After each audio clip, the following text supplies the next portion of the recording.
আজকে আমরা এই বেলুনগুলো দিয়ে একটা হাতি বানাবো। এই নে তুই এগুলা ফুলা, আর তুই এই নে তুই এগুলা ফুলা।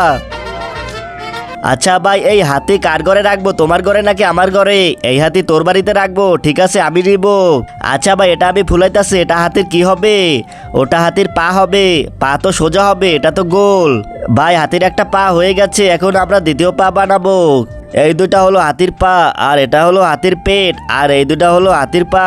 চলো সবাই সব একত্র করে একটি সুন্দর হাতি বানিয়ে ফেলি। চলো ট্যাপ দাও, দে হাতির পা দে।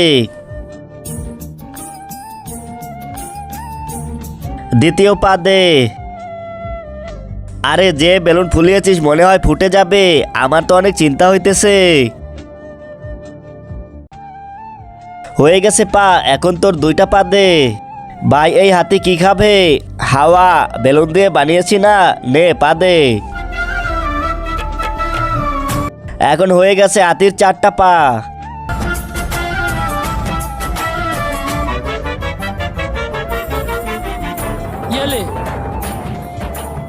আমরা হাতি বানিয়ে ফেলেছি, দেখো কত সুন্দর হাতি। ভাই এটা হাতির মতো লাগে না, কুকুরের মতো লাগে। আরে তোকে আমাদের দলে রাখবো না, বাঘ এখান থেকে। আরে এটা তোমরা কি বানিয়েছো, তোমাদের মাথা ঠিক আছে? আরে আমরা এগুলো হাতি বানিয়েছি বেলুন দিয়ে। আরে হাতি কি তোমার মতো চিকন হবে নাকি অনেক মোটা হবে? আরে এটা তো মানুষ হাতি হবে না, এটা উড়ে যাবে। আচ্ছা উড়িয়ে দেখা।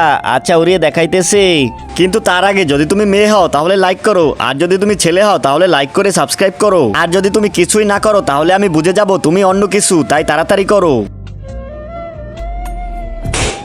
আরে কি হলো, এটা তো ফুটে গেছে, সব দোষ ওর। ওর কথায় আমরা উড়িয়েছি আর এটা ফেটে গেছে, ধর ওকে।